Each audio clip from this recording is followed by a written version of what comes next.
Abra comigo a sua Bíblia em Provérbios, capítulo 15, versículo 30. Provérbios 15, 30. A palavra diz o seguinte: o olhar de amigo alegra ao coração, as boas novas fortalecem até os ossos. As duas frases aqui deste versículo bíblico de Provérbios 15, 30, a primeira diz: o olhar de amigo alegra o coração. E a minha mensagem neste domingo é sobre relacionamentos, sobre amizades.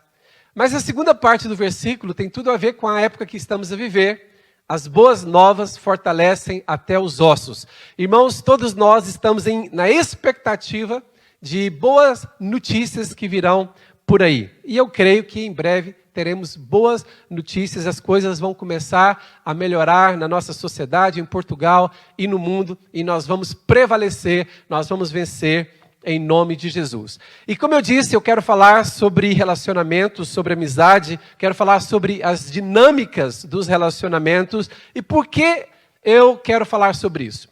Porque relacionamentos é uma das partes essenciais, fundamentais da nossa existência. Não há vida sem relacionamento.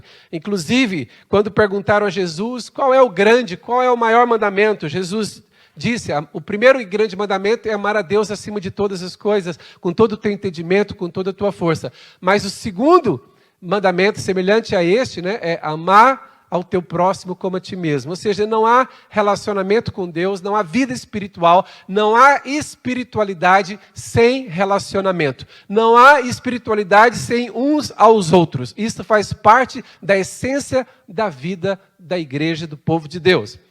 Sabe, irmãos, antes desta situação aí, da pandemia do Covid-19, as pessoas estavam aí, cada um nas suas azáfamas, na correria do dia a dia, cada um estava envolvido nos seus projetos, nos seus sonhos, e muitas vezes as pessoas estavam descuidadas, inclusive de marido e mulher. Alguns pais estavam descuidados em relação aos filhos, nem sabiam o que se passava na vida dos filhos. Alguns filhos já não estavam tendo aquele relacionamento de proximidade com os pais. Alguns amigos estavam esquecidos, as pessoas estavam naquela correria, vamos ganhar a vida, vamos ganhar, e cada um no seu projeto, cada um no seu objetivo, no seu sonho. E aquele estilo de vida agitado antes dessa situação que estamos a passar agora, algumas pessoas deixaram de investir na família e alguns deixaram de investir nas amizades, nas suas relações. Sabem, e esta situação tem nos levado a um tempo de reflexão sobre muitas áreas das nossas vidas, inclusive sobre a área de relacionamentos, de amizades. E eu quero dizer que a amizade é um bem inestimável. E neste período que estamos a viver, a amizade está com o valor lá em cima. Ou seja, a amizade subiu no nível de prioridade da nossa existência, foi lá para cima. E graças a Deus por isso, porque isso faz parte do plano de Deus, da vontade de Deus para o homem valorizar a amizade. Então esta época tem nos levado a refletir sobre amizades. Eu quero dizer para cada um daqueles que me ouvem que é tempo de refletirmos sobre amizades e sobre os outros tipos de relacionamentos que nós temos. Sabem, é interessante que em relação à amizade, nós temos muitos níveis de amizade. Na verdade, temos muitos círculos diferentes de amizade. Por exemplo, a sua amizade com os seus vizinhos, ou seja, a sua vizinhança faz parte de um círculo de amizade. Os seus colegas da escola ou da faculdade é outro círculo de amizade. Os seus colegas da igreja é outro círculo de amizade. Se alguém faz parte de algum clube, que pratica algum desporto, ali você tem outro círculo de amizade. O seu trabalho, ou seja, onde você trabalha, ali você desenvolve um outro círculo de amizade. Na igreja, você tem um outro círculo de amizade. Então, nós temos que saber as dinâmicas dos relacionamentos, das amizades, e como nós nos relacionamos em cada círculo de amizade. E em cada círculo de amizade, há diferentes níveis de amizade. Iludem-se as pessoas que pensam que os níveis de amizade têm que ser iguais com todas as pessoas. Isto é impossível. Nem Jesus viveu desta forma. Inclusive, em relação aos círculos de amizade, temos que ter cautela também. Em cada círculo, como é a nossa participação em cada círculo. Porque a palavra de Deus também nos ensina que bem-aventurado e feliz é aquele que não anda no conselho dos ímpios, não se detém no caminho dos pecadores, nem se assenta na roda dos escarnecedores. Ou seja, a Bíblia fala para nós fazermos uma seleção dos círculos de amizade nos quais nós participamos. E o apóstolo Paulo, em 1 Coríntios, capítulo 15, versículo 33, Paulo nos exorta com a seguinte mensagem: não vos enganeis, as más conversações corrompem os bons costumes. E eu e você somos filhos de Deus e nós temos que manter os bons costumes conforme a palavra de Deus nos ensina. E não vos enganeis, porque as más conversações corrompem os bons costumes. Então temos que evitar aqueles círculos de amizade que promovem más conversações. E é interessante que no que se refere aos níveis de amizade, nós temos que entender que a expectativa que nós temos em nossas relações de amizade, elas têm que estar, a expectativa tem que estar na proporção do nível da amizade. Vou falar novamente. Por exemplo, eu me relaciono com muitas pessoas, então, para cada pessoa, eu me relaciono num nível diferente de amizade. Portanto, o nível de expectativa, a expectativa que eu tenho que colocar em cada amizade tem que ser proporcional ao nível daquela amizade. Como que nós entendemos isso? Por exemplo, todos nós temos muitos amigos. Eu não me refiro aos amigos das redes sociais. Alguém pode dizer assim: eu tenho 3.000 amigos no Facebook, mas você sabe que no momento de urgência, você não pode ligar para qualquer um dos seus 3.000 amigos no Facebook. Há pessoas que nós sabemos para as quais nós podemos ligar até de madrugada para pedir socorro. Por exemplo, você teve um furo no pneu do carro e às 3 da manhã e você não tem ali um pneu sobressalente, e você pega a sua lista de contatos e você sabe quais pessoas correspondem contigo no nível de amizade em que tu podes ligar para aquela pessoa de madrugada para pedir um socorro. Então, todos nós temos que ter expectativa de amizade conforme o nível de profundidade daquela amizade, conforme o nível de proximidade e de confiança. Cada nível de amizade, ele carrega ali uma determinada medida de proximidade e uma medida de confiança. Por exemplo, há amigos que tu podes pedir um tipo de apoio. É um pouco incoerente e com falta de bom senso, por exemplo, se tu pedes, por exemplo, dinheiro emprestado para uma pessoa que o nível de amizade que vocês têm não corresponde a esse nível de confiança. É assim, pedir ajuda, imagina, a pessoa está numa situação de desespero. Ela nem tem como escolher a quem ela vai pedir socorro. Inclusive na igreja, quando uma pessoa está a passar por necessidades tremendas, aquelas necessidades mesmo complicadas, ela nem tem tempo de escolher a quem ela vai recorrer. Quem ela encontrar primeiro, ela vai pedir o socorro. Isso é uma coisa, não há problema. Tu podes pedir socorro para qualquer pessoa.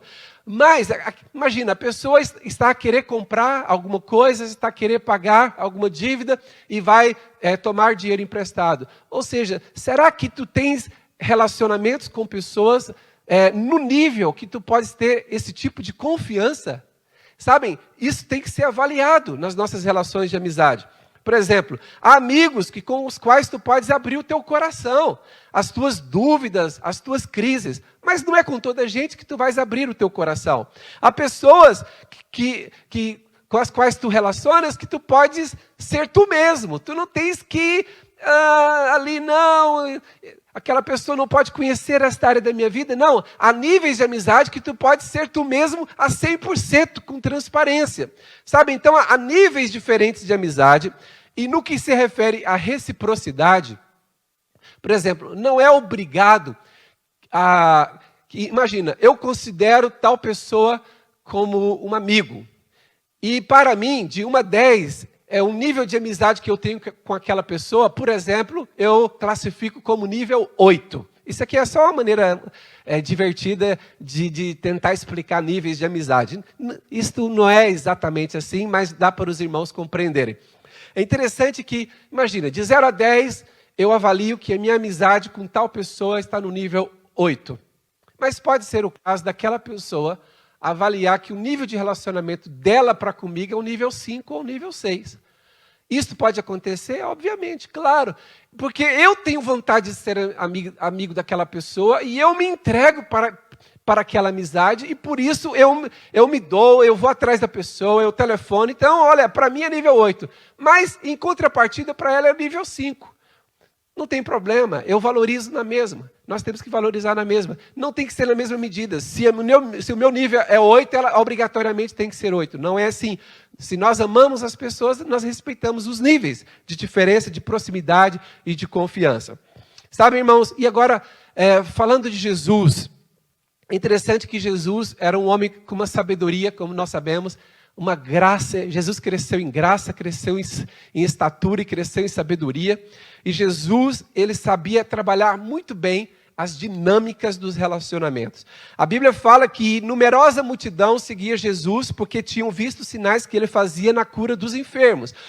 Ou seja, em cada aldeia, em cada cidade que Jesus visitava, ele entendia que aquelas multidões, milhares de pessoas que o seguiam, Jesus sabia que o nível de relacionamento com ele, com aquelas multidões, não iria ser um nível de relacionamento que iria alcançar uma amizade.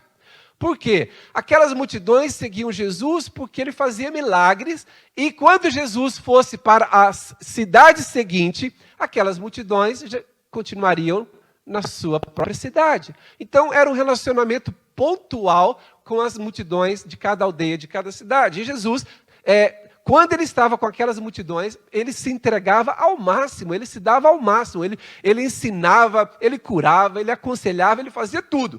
Mas depois ele sabia que ao sair daquela cidade, o relacionamento era descontinuado. Mas depois, nós entendemos que Jesus se relacionava também com seguidores, com discípulos.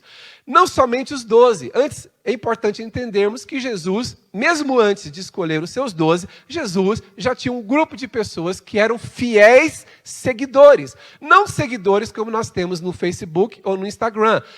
Eram seguidores que realmente abriam mão de muitas coisas na sua vida para seguirem Jesus. Então, abra comigo a sua Bíblia. Abra aí a Bíblia no Evangelho de Lucas, capítulo 6, versículos 12 e 13.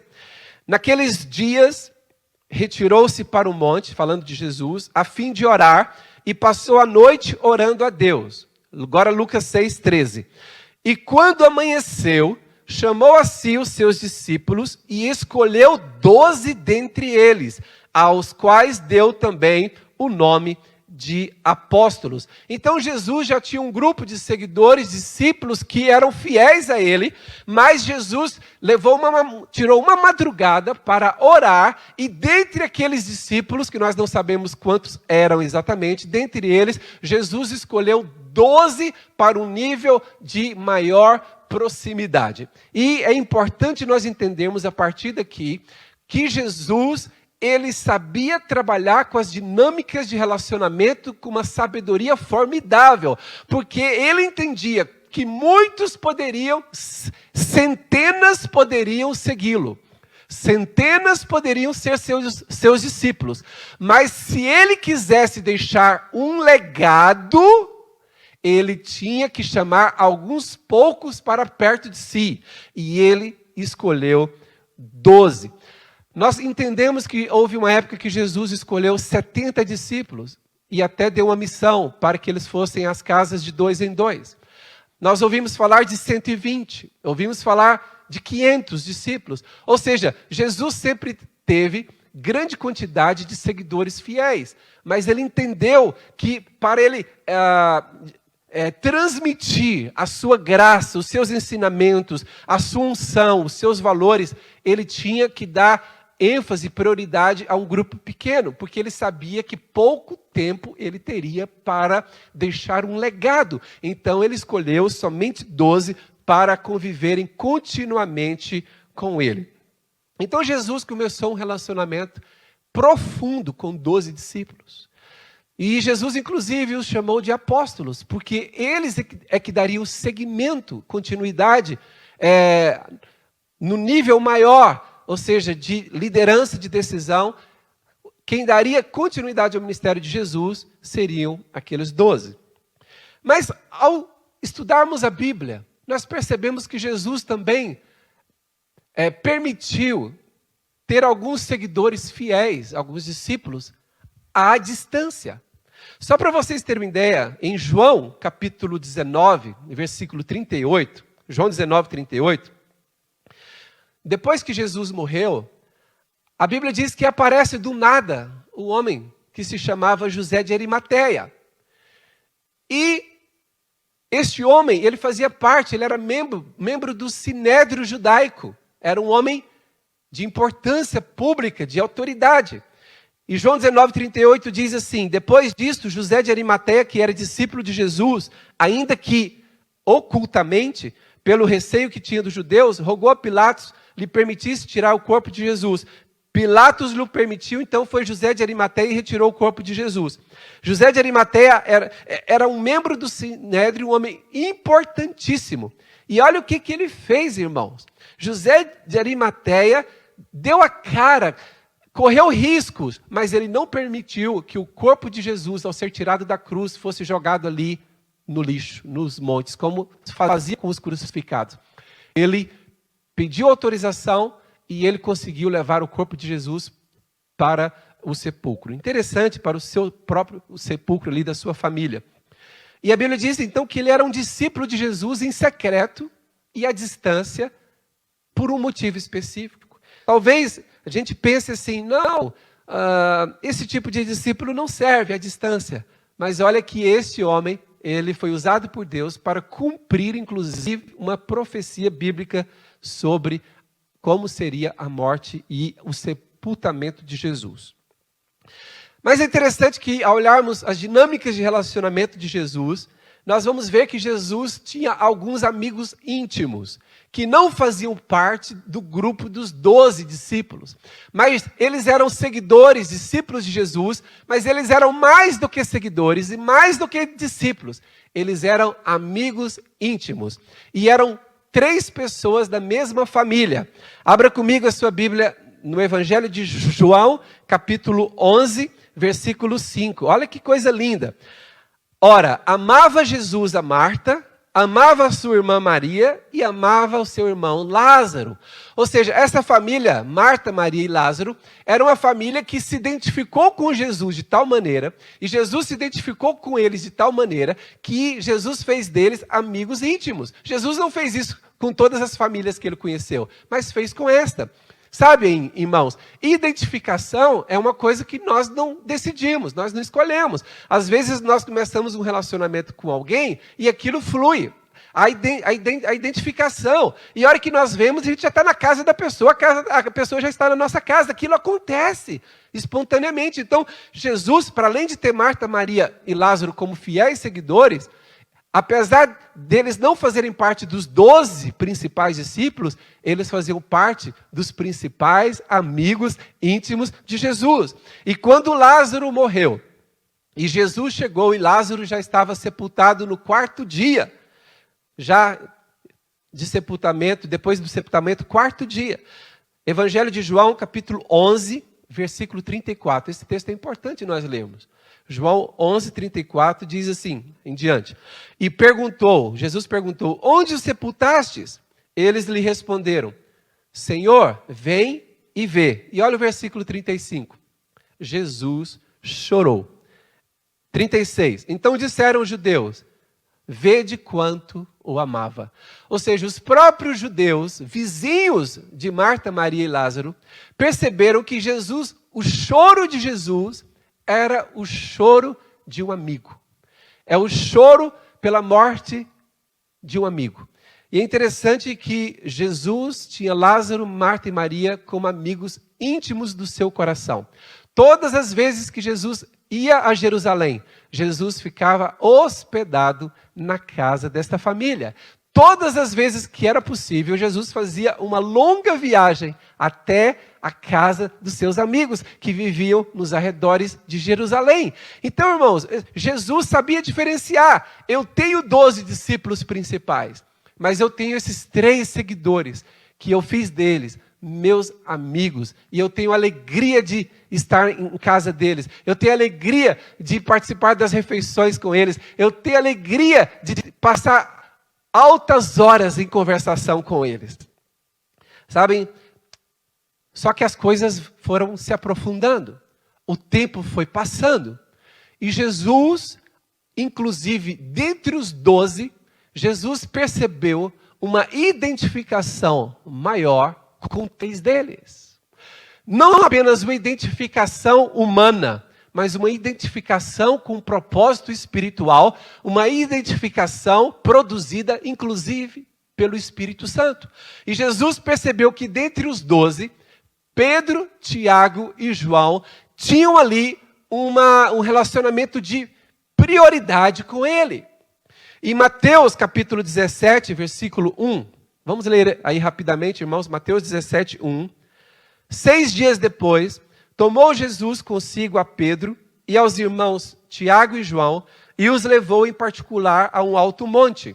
E foi transfigurado diante deles, o seu rosto resplandecia como o sol e as suas vestes tornaram-se brancas como a luz. Irmãos, na experiência gloriosa do Monte da Transfiguração, Jesus não levou nem Marta, nem Maria, nem Lázaro e nem os 12 discípulos. Ele escolheu, dentre os 12, escolheu 13. Era um momento de glória, era um momento glorioso, era um momento maravilhoso, era um momento celestial. Jesus tomou Pedro, Tiago e João, subiu com eles no monte e se transfigurou. E ali naquele momento, aqueles 3 discípulos participaram de um dos momentos mais gloriosos da vida terrena de Jesus. Sabem, eu quero dizer sobre a tua vida. Há momentos gloriosos da tua vida. Há momentos que tu vais comprar um carro novo.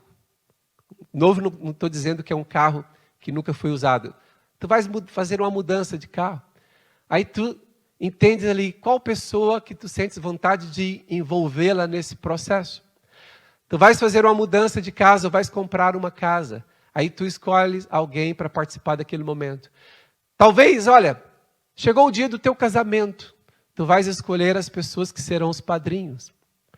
Sabem, tu não escolhes qualquer pessoa. São pessoas especiais para ti. São as pessoas que vão estar ao teu lado no teu casamento. São os teus padrinhos. É um momento glorioso da tua vida. Chegou o dia que tu és finalista de um curso. Chegou um dia que tu alcançaste uma posição, um lugar importante. E tu sabe quais pessoas tu vais convidar para esses momentos. Sabem, Jesus não convidou toda a gente para os momentos gloriosos. Jesus escolheu algumas pessoas. E ele não fez isso apenas no plano natural. Eu gosto de Pedro, Tiago e João. Não leve as coisas por aí. Ele também entendeu que aquilo fazia parte de um desígnio espiritual.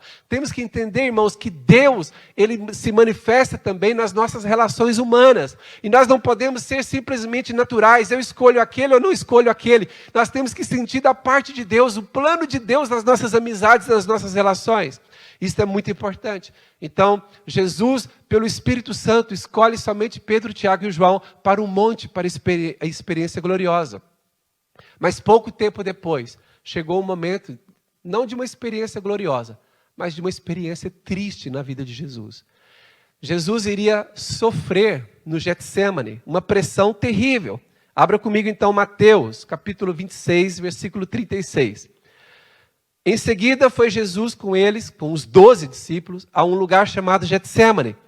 E disse aos seus discípulos, e Jesus disse aos 12, assentai-vos aqui enquanto eu vou ali orar. Jesus disse aos 12, assentai-vos aqui enquanto eu vou ali orar. Mas ele não foi sozinho. Olha o versículo 37. E levando consigo a Pedro e aos 2 filhos de Zebedeu, ou seja, Tiago e João, começou a entristecer-se e a angustiar-se. Então Jesus, ao Getsêmani, o lugar da pressão, o lugar do sofrimento, o lugar da dor, Jesus levou os 12. Mas, quando ele foi se retirar para estar um tempo sozinho à parte para orar, dentre os 12, ele escolheu Pedro, Tiago e João. E ele começou então a orar, aquela experiência em que ele...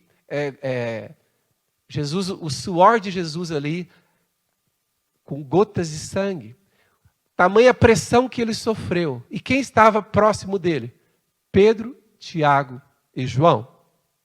Sabe, irmãos, Jesus, ele entendia o nível de relacionamento que ele tinha com Pedro, Tiago e João, dentre os 12 discípulos. Jesus levou Tiago, Pedro e João para um momento glorioso, o momento do Monte da Transfiguração. Mas ele levou esses mesmos 3 para o lugar da tristeza, do sofrimento, da angústia, da pressão.